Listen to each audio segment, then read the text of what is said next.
ఇప్పుడు మొన్న న్యూస్ బాగా సర్క్యులేట్ అయ్యింది.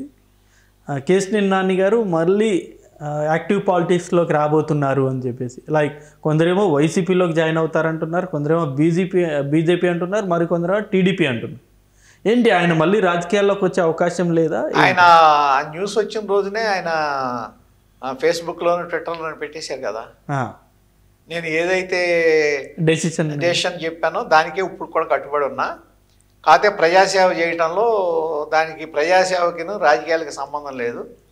నాకు విజయవాడ అంటే ఇష్టం, విజయవాడ ప్రజలంటే ఇష్టం, విజయవాడ పార్లమెంట్ నియోజకవర్గం అంటే ఇష్టం. కాబట్టి ఏ అవసరం వచ్చినా నేను ప్రజాసేవ చేయటంలో వెనకాడే ప్రశ్న లేదు అని చెప్పారు కదా.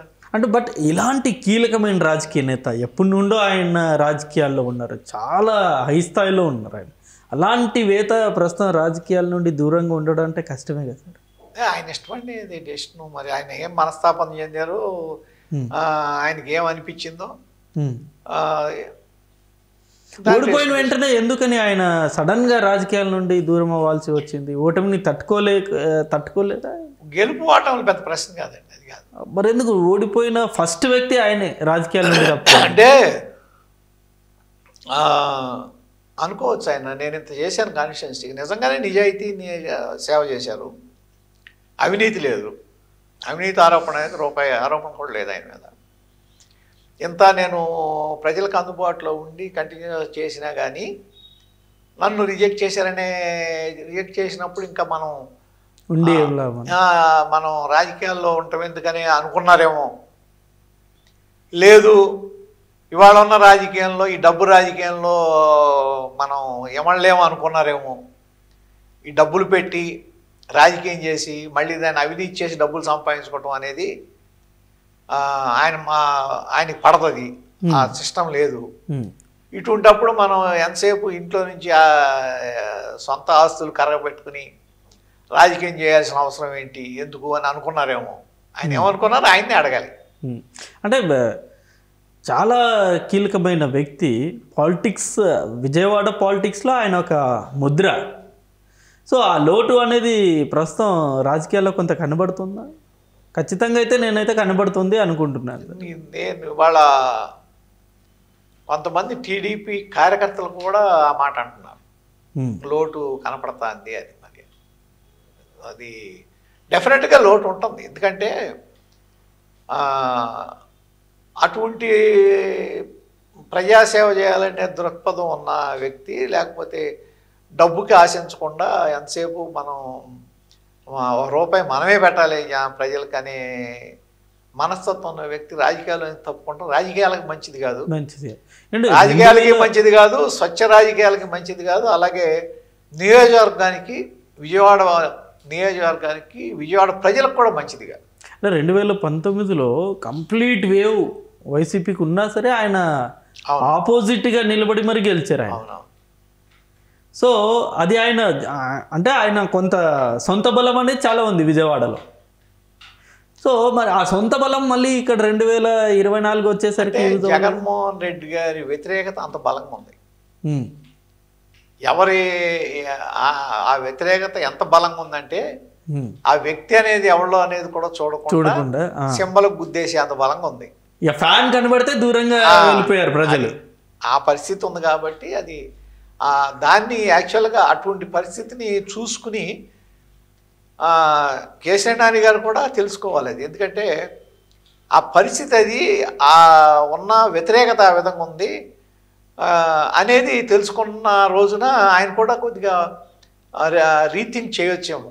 నిజమే, ఈ వ్యతిరేకత ఇట్లా జరిగింది కాబట్టి ఆ వేవును పట్టించుకోకూడదు. వేవ్ ఉన్నప్పుడు ఎవరైనా అంతే వెళ్ళిపోవాల్సింది. ఇప్పుడు అసలు గుడివాడ అంటే అసలు ఓడిపోని కొడాలని ఓడిపోయారు. గుడివాడ కాదు, విజయవాడ వెస్ట్ కాన్స్టిట్యున్సీ ముస్లిమ్స్ తర్వాత ఎస్సీస్ ఎక్కువ కొన్న కాన్స్టిట్యున్సీలో బీజేపీ అభ్యర్థి, నాన్ లోకల్ అభ్యర్థి, అది కూడా కమ్మ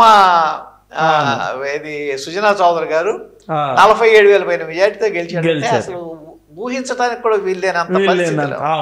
అంటే దాన్ని బట్టి మీరు అదొక మీరు దాన్ని ఒక పరీక్ష కింద తీసుకోవచ్చు, ఎగ్జాంపుల్ కింద తీసుకుంటే ఎంత వ్యతిరేకత ఉంది జగన్మోహన్ రెడ్డి గారి మీద అనేది అర్థమైపోతుంది. అసలు ఎక్కడో ఉండే సీఎం రమేష్ అక్కడెళ్ళి ఏడాదిలో ఎక్కడ సంబంధం రాయలసీమ ఉత్తరాంధ్రలో గెలిచారు అంటే కేవలం ఒక్క ఆపోజిట్ అంటే వ్యతిరేకత అంత బలంగా వర్కౌట్ అయింది. సో దీన్ని గ్రహించలేదా ముందుగానే కేశినేని నాని గారు? ఆయన చాలా దీనికి సంబంధం లేదండి అసలు. అది ఇది వేరు, ఇష్యూ వేరు. అనేదో జరిగిన దానికి రియాక్ట్ అయ్యారులే కానీ ఆ ఇష్యూను జగన్మోహన్ రెడ్డి గారి ఇష్యూ వేరు కదా. వ్యతిరేకత అంత బలంగా కనపడకుండా ఉంది, అండర్ కరెంట్గా. అంటే ఎందుకు కనపడలేదంటే వైసీపీ నాయకులు ఆ రోజున ఏ విధంగా ఉన్నారు, మీరు ఇది టీడీపీలో తిరిగినా స్కీములు ఆపేస్తాం, మీరు ఏ విధంగా తిరిగినా మీకు అమ్మఒడి రాదు, లేకపోతే అది రాదు, లేకపోతే మీ ఒడ్లు కొనం ఏది ఆర్బికల్లో, ఈ విధంగా భయపెట్టారు జనాల్ని. ఆ భయపెడతాం ఒకటి. ఇప్పుడు ఒక విధంగా ప్రజలకు ఊపిరాడిని ఒకటి చేశారు. కారణం ఏంటి, మీరు బర్త్ సర్టిఫికేట్ మీద జగన్మోహన్ రెడ్డి ఫోటో ఏంటండి? అదే అవును, బర్త్ సర్టిఫికేట్ అమ్మ తల్లిదండ్రుల ఫోటోలే ఉండవు దాని మీద. ఒక పేరు ఉంటుంది, పిల్లాడి ఫోటో కూడా ఉండదు. దాని మీద జగన్మోహన్ రెడ్డి గారి ఫోటోనా?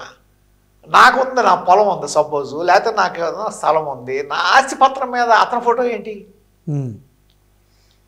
అట్లాగే పొలంలో వేసిన సర్వేరాల మీద అతని ఫోటో ఏంటి? ఇది ఎంత నష్టం చేసిందంటే జనాలకి వాళ్ళు తెలుసుకోవాలా. ఏది జగన్మోహన్ రెడ్డి గారి మీద ఆయన్ని ప్రసన్నం చేసుకుంటానికి పిచ్చి పనులు చేసినట్టు ఉన్నారు చూసారా ఆ పక్కన ఉండేవాళ్ళు ఎవరో. సార్ ఇవేవి జగన్ గారు తెలియదు అంటారా? ఇప్పుడు ఫోటో వేసేది ఇవన్నీ తెలుసు కదా ఆయనకి. తెలుసు కానీ చెప్పేవాళ్ళు లేరు, వ్యతిరేకత వస్తుందని చెప్పేవాళ్ళు లేరు. ఎప్పుడు రోజు పొద్దున్నే మీ ఇంట్లో ఇప్పుడు మనం ఉన్నామండి, మన ఇంట్లో మన తల్లిదండ్రుల ఫోటో చూసుకోవడానికి ఇష్టపడతాం, లేకపోతే మన పిల్లల ఫోటో చూసుకోవడానికి ఇష్టపడతాం, భార్యాభర్తల ఫోటోలు ఉంటాయి. ఏది తీసినా నీ ఫోటో ఏందండి నాకు అర్థం కాదు. అది నెగిటివ్ ఇంపాక్ట్ రావట్లా. అక్కడ రేపు పొద్దున అన్నిటి మీద ఆస్తిపత్రాల మీద నీదేనా ఫోటో, సర్వేరాల మీద నీ ఫోటోనా? ఈ ఫోటోలు పెంచేటండి నాకు అర్థం కాదు. అక్కడ జనాలకి ఏంటంటే ఒక విధమైన పిల్లలు ఇచ్చే బుక్ మీద కూడా ఆయన ఫోటోలు ముద్రించరు. అది ఏమైంది, నెగిటివ్ వచ్చేసింది జనంలో.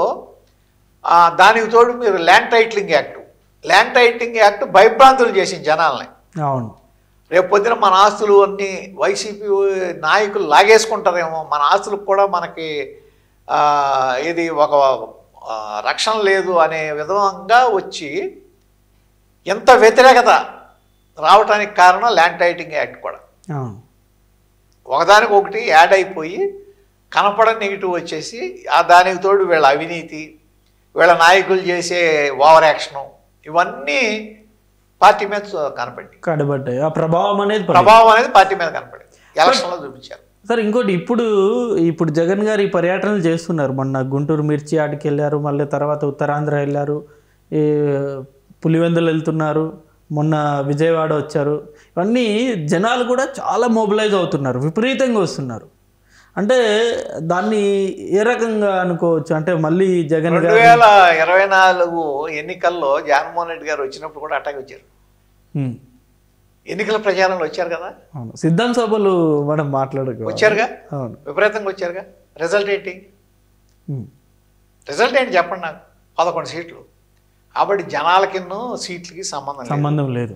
జనాలను పోగేసి రావడమో లేకపోతే దాన్ని అరేంజ్ చేసుకుంటామో, ఆ చిన్న దాంట్లో వచ్చిన జనాలను చూసి అంతా మారిపోయిందని భ్రమపడకుండా